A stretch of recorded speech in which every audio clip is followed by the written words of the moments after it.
This is a very exciting time to be a business leader in cleantech, in financial services, in basically every single industry, because it appears that the technology likely to have the greatest impact on the world of business, on our institutions, has arrived. But it's not mobility, big data, the cloud, robotics, machine learning, or any of these other technologies, though they are powerful and disruptive in their own right. It's actually the technology behind cryptocurrencies like Bitcoin, and it's called the blockchain. We've been researching this topic for the better part of 3 years, and I'm deeply involved in this industry. And we've become convinced that this represents the second generation of the internet. So before I continue, who here has heard the word blockchain? Raise your hand. And who here thinks that they understand it? Okay, you're giving the presentation now. Well, that's very interesting. Because this is the most important technology to come around in a generation. And it's my hope that today you will, or rather in the future, you might remember today in the same way you might remember a day, a presentation, a conversation you had in 1993 or 1994, when someone finally demystified the internet, because this is the second generation. So when you use the internet today, the internet of information, to send and move information around the world, you're not actually sending an original, you're sending a copy, and you're leaving behind an original, leaving a digital trail of breadcrumbs. And that's okay. In fact, it's advantageous in a lot of different use cases. If I send one email, I can send the same email to every single person in the room. If I put up a website, anybody can access it. I can duplicate a PowerPoint presentation over and over again to share with all of you when I'm done here today. This is a great advantage of the internet in that it's democratized information. Except when it comes to things that have value, like money or financial assets or titles and deeds to pieces of property and anything else that has value, sending a copy is actually a really bad idea. If I agree to pay you $20 for something, it's really important that you know that you have that $20 and I don't still have it. And I can't send the same $20 to everyone in this room. Because if I could, the $20 would be worthless. I might also go to jail. And that's not fun. So it's great to have a printing press for information, but it's not good to have a printing press for money. Duh. This is something that cryptographers and computer scientists have been trying to resolve, actually, for the better part of 30 years. And it's called the double spend problem or the double payment problem. When you move something, of digital value, a piece of information, how do you ensure that it ends up in one place and not in two places, or doesn't end up still on your computer? And it turns out it's a difficult problem to solve. As a result, we still rely on intermediaries to perform a whole bunch of really important roles in society, third parties. And you would know them as banks, but also big technology companies, those vendors that were referred to in the previous presentation, governments, large centralized power plants and regulated utilities who sit in the middle of transactions and perform these important roles. The first thing they do is they determine the identity of parties in a transaction. You're the buyer, I'm the seller, etc. Then they create trust between those two or more parties. After that, they perform what's called the business logic, basically the clearing and settling of transactions. And then finally, they keep records that can be verified by the parties in that transaction to assure that something occurred, but also by important third parties like regulators and auditors and other groups. And overall, these intermediaries do a pretty good job, but they have some very specific limitations. The first one is that they're all centralized, and anything that's centralized is vulnerable to hacking or to attack or to failure. This is true of LinkedIn, Twitter, Yahoo, but also not obvious ones, like the Con Edison plant in New York City. When Hurricane Sandy hit New York, that plant flooded, and it ended up knocking out power to 2 million people. So when things are centralized, they're vulnerable. They slow things down, and they add cost to the system. In the case of, say, sending money overseas, it's called the remittances market, it can cost upwards of 10% and take 5 to 7 days, which is odd, this cross-border payment idea, because we never say the word cross-border email. Email is information, it just flows freely, but when it comes to moving value, it's this incredibly complicated and cumbersome process, and it ends up hurting individual consumers. They exclude big parts of the population. There are 2.5 billion people in the world who don't have access to basic financial services. One of the reasons, the main reasons, is that they don't have an identity. They don't have a way to prove who they are, a passport, a driver's license, a title or deed to a piece of property, utility bill, any of these things. And that's problematic.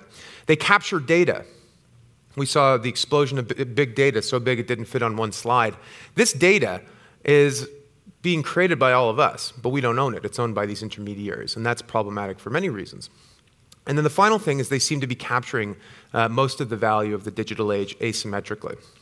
So what if there was a vast new platform, basically a second generation of the internet, based on a global ledger, a record of everything that was going on and had gone on in the past, where not just information, but anything of value, money, financial assets, carbon credits, units of energy, even votes in an election, could be moved, stored, and managed securely and privately, and where trust wasn't established by a third party, but rather through mass collaboration, consensus, cryptography, and clever code.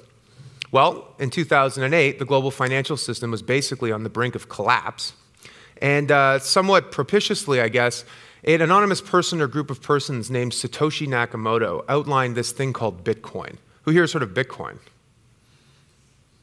Yeah, people know Bitcoin. Bitcoin was basically designed as cash for the internet. Sounds simple enough, but it didn't exist. A way to make a payment peer-to-peer without using an intermediary. In the same way as if you had €5 and you went to the coffee shop, bought a coffee and a donut, you're not using Visa, you're not using your bank, the vendor's not asking you for your driver's license, you're just making a peer-to-peer transaction. That's what they were trying to design. And it worked so well that it set off a spark that's traveled like wildfire and captured the imagination of people in every single industry around the world and in many of our institutions, including government. So Bitcoin is many things to many people. The first thing it is an asset. It goes up, it goes down, you can buy it, you can sell it, you can make money on it, and that's pretty interesting, if you're a speculator. More interesting is it's a cryptocurrency. That is to say, a currency that's based on cryptography where it's not controlled or issued by a government or by a supranational organization like the European Union. And if you're living in Venezuela or China where there's strict capital controls, or Argentina or many parts of the world, having an alternative to the fiat currency is actually really useful. And it's also very useful for cross-border payments. So that's interesting.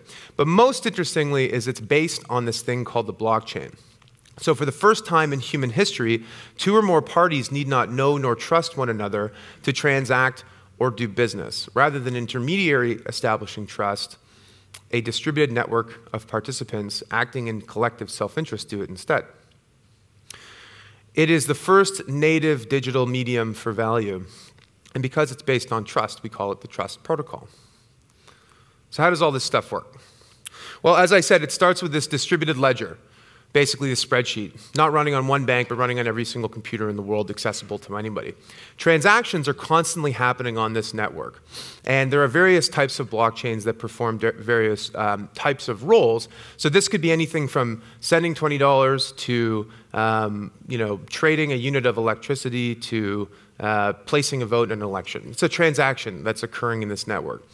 Every so often, kind of like the heartbeat of the network, these transactions are batched into these things called blocks, which are then broadcast out to the network. Now, everyone can see them, but only a few people on the network, or a few institutions, actually have the resources to basically validate those transactions. And they put large computing resources to work to validate them. And in exchange for reaching consensus, basically, on what has occurred, did that transaction happen, was that vote placed, did that purchase occur, they're rewarded, in the case of the Bitcoin blockchain, with more Bitcoin. But there are other ways that they can be rewarded. That block is then added to a chain of blocks, which goes back all the way to the beginning of that blockchain. And this is the very key insight, because instead of just a traditional database, a way to record information, which you might say, why do we need blockchain if we have databases and spreadsheets? This is the key innovation, which is that the information in each block must refer to the information in the previous block, which must refer to the information in the previous block, et cetera, et cetera. What that means in practice is if you wanted to hack a transaction in the first block, say moving the $20 from party A to party B and then again to someone else, or maybe canceling a transaction or something like that, you wouldn't have to just alter that block. You'd have to rewrite the entire history of commerce, all the way back to the beginning of time, in 10 minutes fighting against the largest computing resource in the world, 10 to 100 times as big as Google. And that's really hard. So I won't say it's unhackable. If I say it's unhackable, it'll get hacked tomorrow. I just know it. But it is an infinitely more secure, better, more stable, more efficient way of moving, storing, and managing value than anything we've devised today. And it turns out that Bitcoin is just the beginning. Who here has heard of Ethereum? Got those guys. So Ethereum is a cool story, started by a 19-year-old college dropout from Toronto, Canada, my hometown, who was a huge advocate and very influential in the Bitcoin community. But in Bitcoin, he saw certain limitations. He thought, well, if we've got this distributed network for moving and storing and managing value, why does it just need to be a currency? Why can't we program intelligence into transactions and into business interactions? So he devised essentially this concept of a smart contract, which is basically what it sounds like. It is software that mimics the logic of a contract with guaranteed execution, enforcement, and payments, and where you don't need to rely on traditional arbiters and intermediaries like banks, escrow agents, lawyers, and courts. Imagine you had software that did everything automatically. And he released a paper about it, asked his friends and the people in his community to help support him. In 2 months, he raised $18 million US, making it the largest crowd sale of all time at that point, later to be surpassed by another blockchain crowd sale. And today, 2 years later, it's worth $1 billion. It's being used by dozens of Fortune 500 companies and may eventually become the basis for transactions in many different kinds of asset classes and potentially whole new models for organizing capability in our economy. $18 million crowd sale, 19-year-old college dropout. So, given the potential and the rate of change here, it's no small wonder why a lot of key stakeholders and media outlets are talking about this as the next big thing. The Economist, this is an old article. This is from the fall of last year. This is almost a year old. They said, blockchain is not one of the most important innovations of the last 200 years. It is one of the most important innovations of the last 200 years, not just the last 20 years, akin to double-entry bookkeeping and the joint stock corporation. Now, admittedly, those aren't the sexiest things out there, you know, double-entry bookkeeping. But they're kind of important. Without them, we wouldn't have the modern economic capitalist system that we know today. So in the book, Blockchain Revolution, we identified 7 key transformations where blockchain could be deeply influential. And one of those 7 was this, 7 transformations for a prosperous world, where we discussed all the ways this technology could help to solve some big global problems.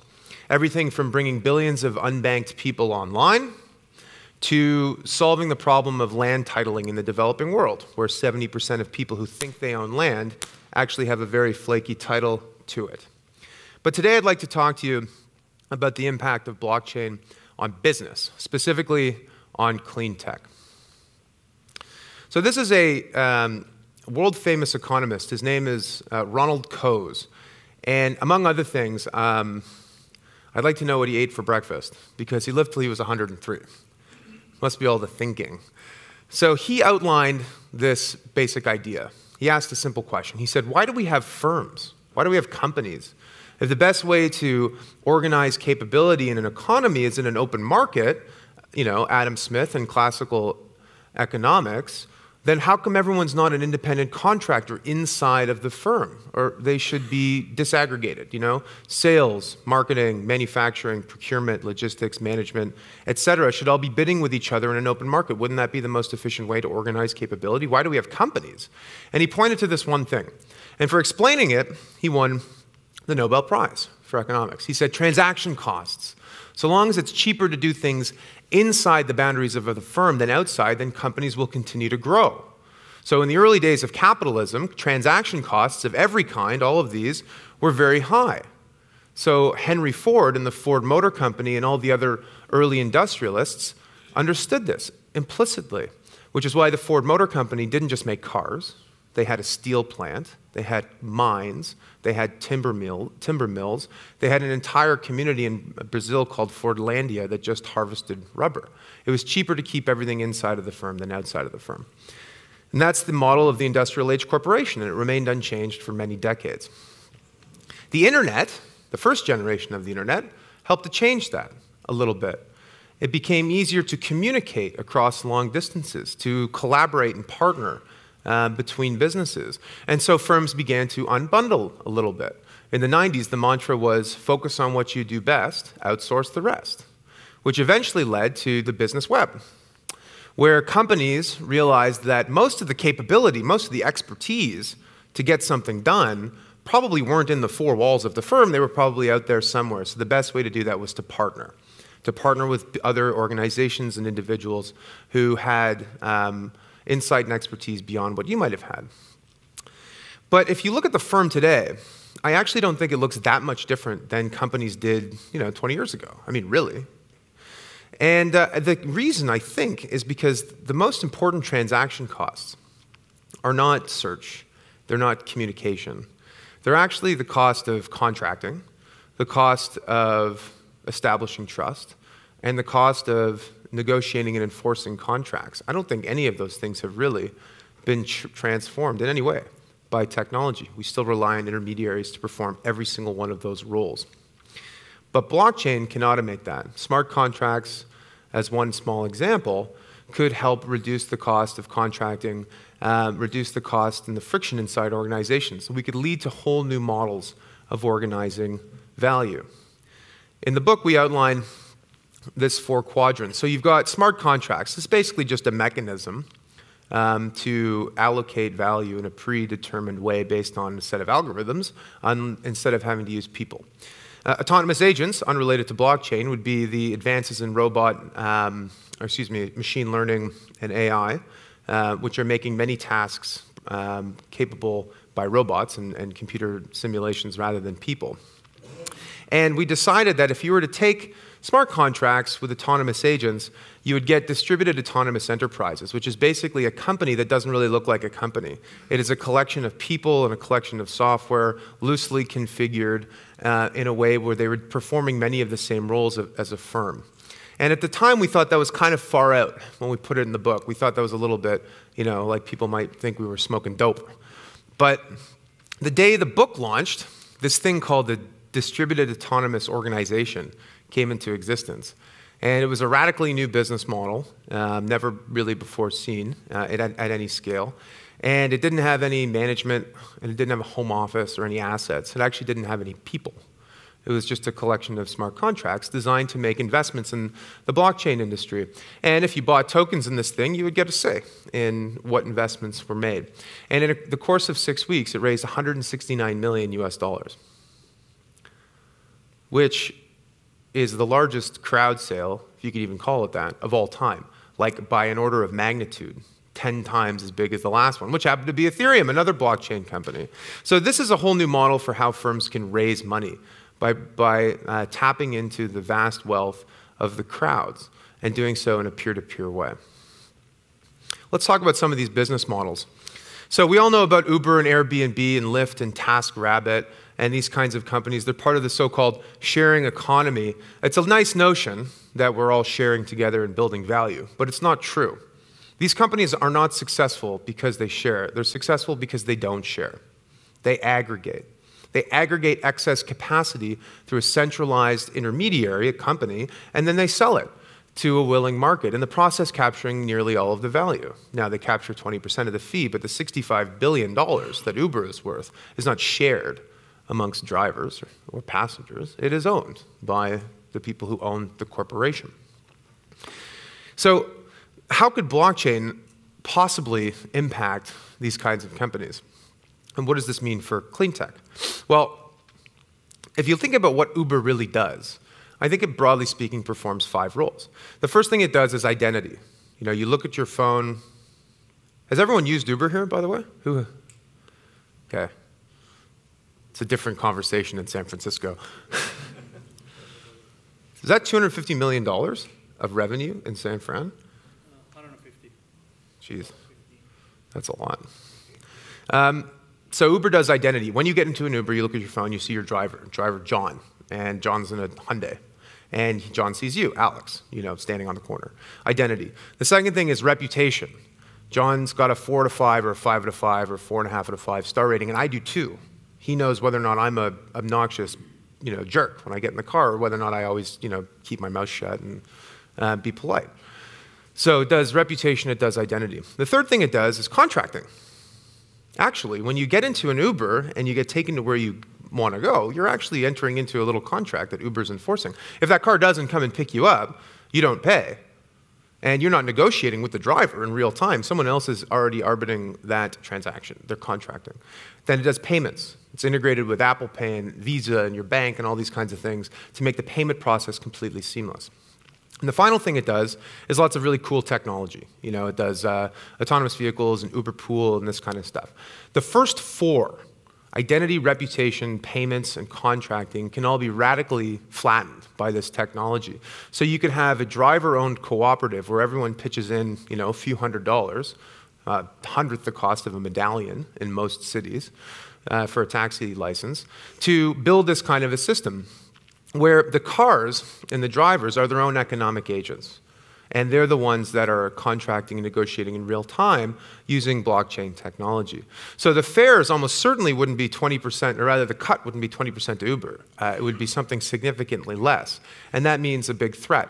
Something like Airbnb. Airbnb is really excited by blockchain, actually, because in it they see the opportunity to improve their reputation and identity systems, which is kind of important because occasionally someone trashes a room at Airbnb and puts spray paint and garbage all over the place. If they had a better way to determine identity, then they might be able to reduce their insurance risks.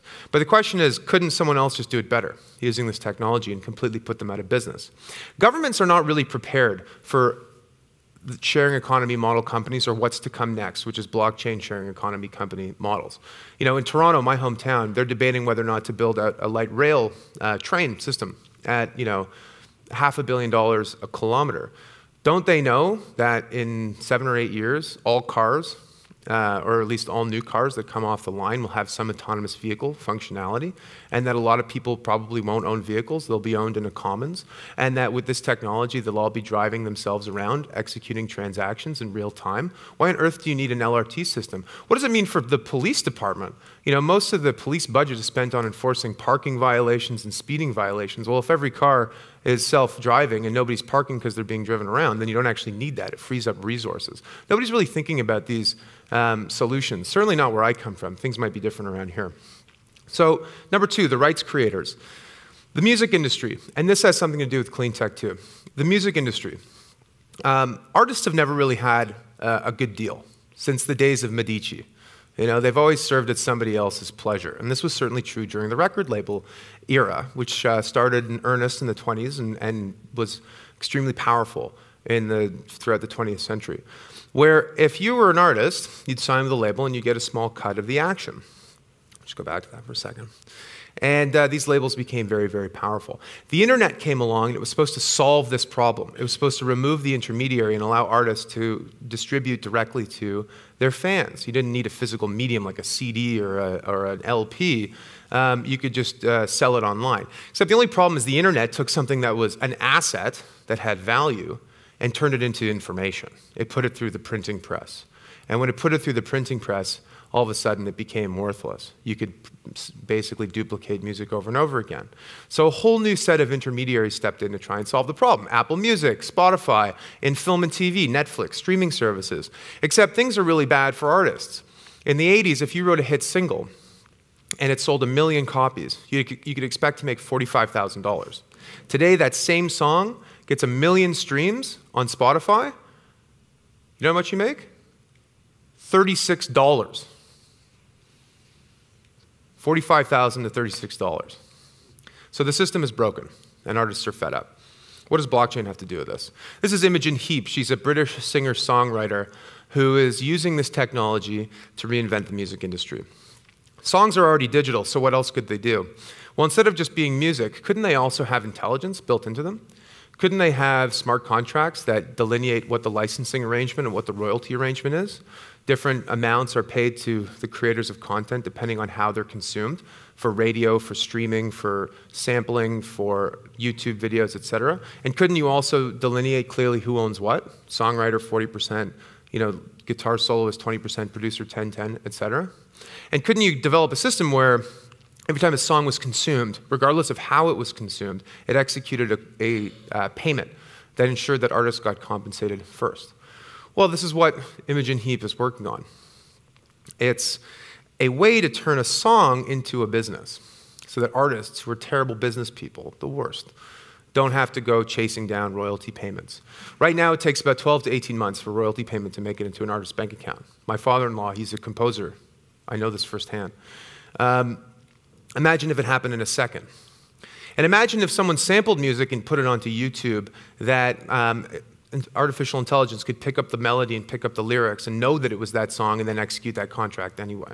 All of a sudden, the creators of content and value could begin to meter it out in a way where they actually got fed first. This could apply to all sorts of other types of assets. Wikipedia is one of the most incredible innovations that came about because of the internet, but it's in trouble right now, financial trouble, because there's a dedicated group of editors who are out there trying to keep it up to date, constantly fixing things, etc. But there's no way to really compensate them. So if they were creators of content that was adopted by Wikipedia, that the community agreed was legitimate, valid, couldn't they then receive a micropayment? And couldn't this apply to many different other types of industries, including potentially the power industry, which is where we get to the metering economy. So there are all sorts of assets out there, including ourselves, that are constantly creating value. We create all sorts of value. But there's no real way to capture that value and to monetize it in any kind of way. Something like a personal carbon credit would be a good example of that. Why can't you, as a citizen, demonstrate that you always take the bus and you always recycle and you turn off your lights and you use low wattage bulbs and that your footprint is very, very small? Couldn't we use sensor technology and the Internet of Things to stream data to a database that everyone knew could be trusted, where you could then offset your bills? You could offset your power bills, you could get a tax credit, etc. This is something that should be instituted. There's no reason why it can't be. All you need is connect the Internet of Things, sensor technology, to a blockchain, get buy-in from people. I think a lot of people would be interested in saving money on their power bills. And all of a sudden, boom, you've got a way not only to reduce the footprint, but also for people to feel like they can actually gain monetarily from being green. That would certainly incentivize them. The blockchain supply chain. So what does it mean when you've got a record not only of transactions, but of where things have been, how long they stayed there, who handled them, what their provenance was, where they started? Something like the food industry would be a good example of that. We all want to eat organic food or whatever it might be. But sometimes it's hard to really know where your food comes from. Well, if you had an RFID tag on every cow, and every time it was slaughtered and turned into a burger, you could know exactly which cow you were eating, though you might not want to do that because it's quite grotesque. You could actually do that. I mean, the idea is that things like, say, palm oil, that comes from Indonesia where orangutans are being killed, or rare earth metals that come from Africa that go into every single iPhone and Android device that we all have here. Wouldn't it be good to know where the provenance of something was and where it went through the supply chain? $600 billion of fraud happens every year in the economy. $300 billion of it is in financial services and supply chain fraud. So something like diamonds would be a good example. There's a company, Everledger, that's working with IBM and the Linux Foundation to move the entire diamond industry basically onto this kind of a platform, where if you really wanted to get your fiancé a diamond from Canada and not from Sierra Leone, you could know with 100% certainty every single point in the cycle where that diamond traveled. So you can argue that I think that the blockchain is the new supply chain. The Internet of Things. So by 2020, 50 billion. By 2030, probably 500 billion. I mean, there's an actual exponential curve on this. The vector is insane. And so we talk about this explosion of data. And a lot of it's going to be personal data. It's going to be data about you, your health records, your energy consumption, your transactions between devices and between people and devices. That information and that data and that value needs to be able to move through the system in a way that is secure and private, and also where it is instant and peer-to-peer. For obvious reasons. If you have a light bulb that's metering energy from your neighbor's solar panel at a penny a day, it's not going through the Visa network, where the minimum interchange is 30 cents. It's not even possible. It's literally impossible. So we need a whole new system for moving value. The Internet of Everything needs a ledger of everything. The power industry. So the old model is based on a centralized industrial age system where you've got a main power plant which creates energy and distributes it to a market, usually through a regulated utility, something like that. And there are problems with that. It's centralized, so it's vulnerable to failure or attack, et cetera. It's also inefficient in ways that are unexpected. It's inefficient mostly because power is lost in transmission. If the power plant's 1,000 kilometers away, half the energy is going to just disappear in electrons into the atmosphere. And it's inefficient as well in that most of them burn fossil fuels. So today, there are entrepreneurs using blockchain technology to try and solve this. So it's not just blockchain that's creating new models for power generation. In fact, there are two trends that you'd be more familiar with than I am, mainly, which is that the efficiency of photovoltaic cells, solar cells, has skyrocketed as the cost has plummeted. Battery storage is improving dramatically. And there's this third thing, which is the rise of blockchain technology. So today, you've got a solar panel on your roof. You live in Albuquerque, New Mexico, in the United States. You've got an installation through Solar City. You generate electricity in excess of what you need and what your puny little battery can handle. You sell it back into the grid at a wholesale rate. And usually it's a small fraction of what the actual going market rate is for that power. And sometimes you can only sell so much back because the grid just can't handle that much electricity flowing back in. So what if you generated electricity in excess of what you needed, which you will because the potential efficiency of this technology is so great, the cells and the batteries, that you were able to sell it in a peer-to-peer way to your neighbors or to a local business, or where the grid itself and the utility was itself another node on the network. And it turns out that's already happening. There's a thing in New York City called the Brooklyn Microgrid, which is a collaboration between a company, LO3, and Consensus. NASDAQ is working on this in California. NASDAQ, we think of a company, it's in the financial services industry. NASDAQ thinks of itself as a technology company whose core competency is markets. So if the energy market is moving to a peer-to-peer system of microgrids in cities all over the country, surely that's a big opportunity. That's how they see it. And this has gotten a lot of press, and it's growing quite rapidly. The platform builders. So who knows what that is? Ever seen that before? In the States, they call it a Rube Goldberg machine. I learned recently there's actually a British equivalent of this. I don't know what it's called, but basically, a Rube Goldberg machine is an apparatus that does a whole bunch of really complicated, sometimes useless things, and in the end, it solves a very simple problem, like it closes a door or cracks an egg. This is basically how the financial services industry works, where you go to Starbucks and you tap your card on the card reader, and you think that the money is going peer-to-peer to the merchant, but it's not. It's actually going through a Byzantine system of intermediaries, sometimes 5 or 6 intermediaries. The merchant's bank, your bank, credit card processor, risk management company, Visa network, clearinghouse. And it takes days to settle and can cost the merchant a couple %. For a lot of internet merchants, the interchange, as it's called, can be sometimes 7 or 8 or 9%, which if your profit margin is 15% is a lot. In something like high-frequency trading, for example, these are the guys, the flash boys, right, who trade in nanoseconds in stocks and other assets. And they need this time advantage so much that they park their trading desks physically next to the exchange's servers so that the information travels 10 feet instead of 10 miles. But when it comes time to clear and settle that transaction, it takes 3 days. Same time it would take if it was a mom and pop investor in like middle America. So there's digital wallpaper that's concealing this inefficient analog Rube Goldberg machine of how this stuff works. And this is true in a lot of different industries. And in financial services, where each of these different, there are people here I know for the venture capital world who would know this really well. all of these different areas, there are problems. These are the 8 kind of components of the industry. Even something like accounting for value, doing the accounting function, which is relevant, of course, to the energy industry too, keeping track of debits and credits and payments in the marketplace is completely broken.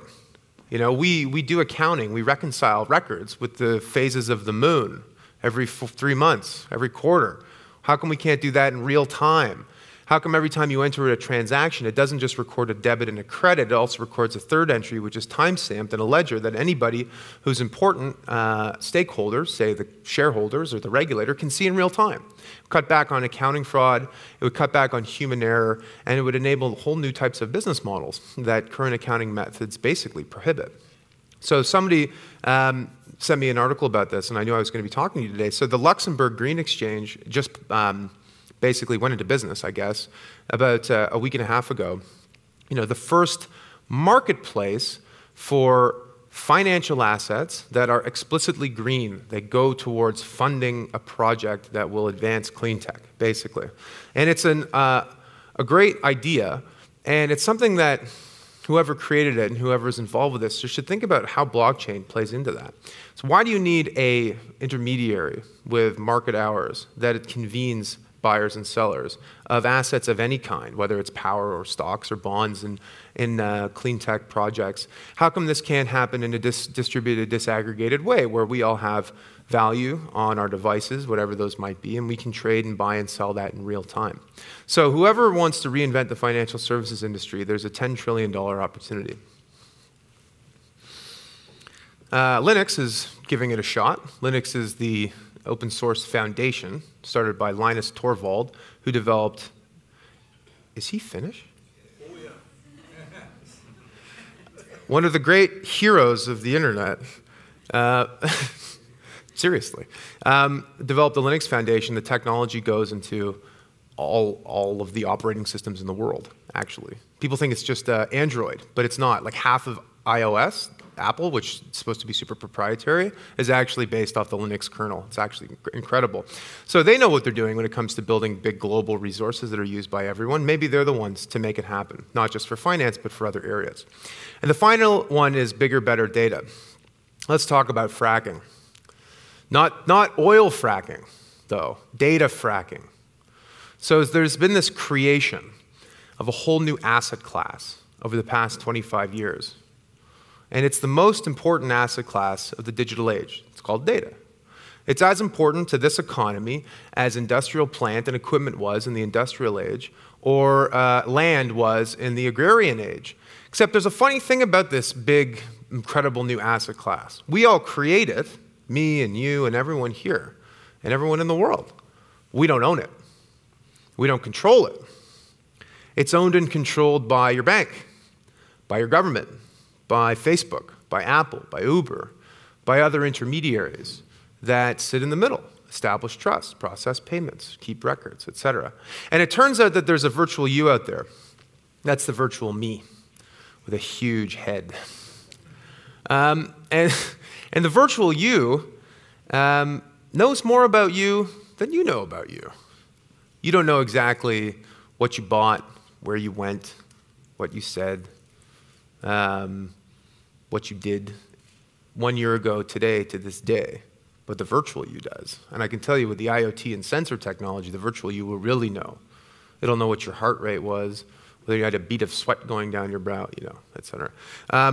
So that's problematic that this virtual you is not owned by us for a lot of reasons. For one, we can't use that information to manage our affairs as well as we would like if we had access to it. But the bigger issue, of course, is what it means for us as individuals, for our privacy. You know, it's obviously a problem in places like Russia and China and Iran and elsewhere. But it's wrong for us, even in the West, democratic countries, to assume that governments and companies are always acting in our best interests. Sometimes they're not. Doesn't mean they're evil, but it just doesn't mean that our interests don't always align. And privacy is a precondition for a free society. So how can we take our data back? Well, imagine that the virtual you wasn't owned by intermediaries, it was owned by you. And in that, there were different versions of you. There was you, the citizen of Finland. There was you, the customer of your bank. There was you, the employee at your corporation. There was you, the user of social media, etc. And you only had to divulge what was absolutely necessary to get access to a certain service. So, you want to buy something online? The merchant doesn't really need to know much about you other than you've got the money, period. But you want to get a loan from the bank. Might be helpful if they knew a little bit about you, whether or not you pay back loans, for example. That would be helpful. And now we can empower individuals to take control of more of that information. So let's say instead of just your credit score, which is what they use in North America to determine whether or not you're creditworthy, you could also use your history on eBay, your social media clout, your history with micro lenders, or any other interaction you might have had that could attest to what kind of a person you were to get access to more services. The whole idea here is that the data is worth something. It has value. And instead of it just being owned and aggregated by other institutions, you own and control it, and you can use it as a way to protect yourself, but also as a way to gain access, to monetize it, to get more goods and services. And this is applicable in lots of different industries. So these are 7 business models, part of 1 chapter, which is new business models, part of an 11-chapter book called Blockchain Revolution.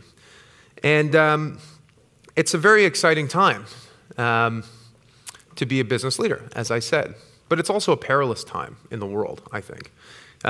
We are in the midst of a crisis of legitimacy that's taken hold of the Western world, so to speak, that has put, I think, democracy and capitalism in retreat and populism and authoritarianism on the advance. And it's a big problem.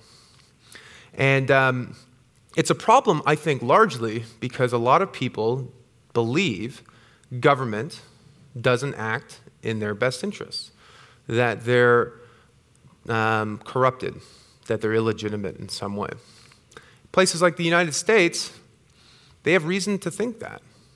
90% of Americans, when polled, want to see a background check on firearms.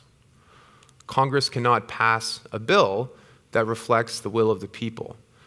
There are campaign finance rules in place that make elected officials beholden to corporate interests and not to citizens. These are issues that are deeply corrosive to democracy in a free society. So, what if a government official got elected with a smart contract that said that they only get paid if they actually do what they said they were supposed to do? What a concept! You would make them abide by their commitments and act with integrity using technology. Wow, what a concept. Couldn't that help in some ways to restore legitimacy? There's so many other examples. It's an entire chapter in the book. So I'm very enthusiastic about this, as you might be able to tell. But there are lots of reasons why blockchain could get sidetracked, derailed, not fulfill its potential. And there were so many of them that we came across, we decided to basically dedicate a whole chapter to it. It's called Showstoppers, Why Blockchain Might Fail. Everything from basic technical issues, is it scalable, is it secure, to policy issues, how will governments respond? Will they use it as a tool to try and create a surveillance society, or will they try and stifle it with regulations? Will it be a job killer? Will it create Skynet from Terminator? After seeing that video, I'm convinced it will, actually. It's terrifying. These are big issues. So the question is, are they reasons that blockchain is a bad idea, or are they implementation challenges to be overcome? And I think each of them is an implementation challenge. It requires leadership. So how can you guys get started? Personal use. Go get a wallet and get some Bitcoin and just move some money around. You'll get a feel for it. You'll be able to start imagining how this could be any other kind of asset, which it soon will be.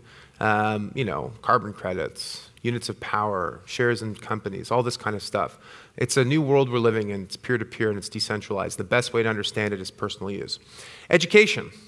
The first thing you should all do, the moment I'm done speaking, is buy my book in massive volume for all your friends. Isn't Santa Claus Finnish? Okay, everyone here is Santa Claus. Go buy the book. No. Go online and just immerse yourself in what's going on. Search your industry. You'll be shocked to know what's happening in this all over the world. It's not like the first generation of the internet where there was kind of Silicon Valley and a few other hubs where this was happening. This is everywhere. And innovation's coming from really surprising places, so get educated. Launch a pilot. Think big, but start small. And partner. There are tons of great startups, probably many of them who are here today, who, if you're a business leader, you can engage with to launch something in your industry and might soon turn into something a lot more interesting. And start now. It's very likely that the blockchain revolution will happen faster than the internet revolution because the preconditions are already there. In the 90s, when the World Wide Web was launched by Tim Berners-Lee, 20 million people had a personal computer. Today, half the world's population has a supercomputer, smartphone. And we have internet ubiquity around the world, 5G in Finland, 3G in a lot of parts of the world. This is going to happen fast. So it appears that once again, the technology genie has been unleashed from the bottle. Summoned by an unknown person or persons at an uncertain time in history, the genie is once again at our disposal to transform the economic power grid and the actual power grid and the old order of human affairs for the better, but if we will it. So I ask you to please join the revolution. Thank you very much.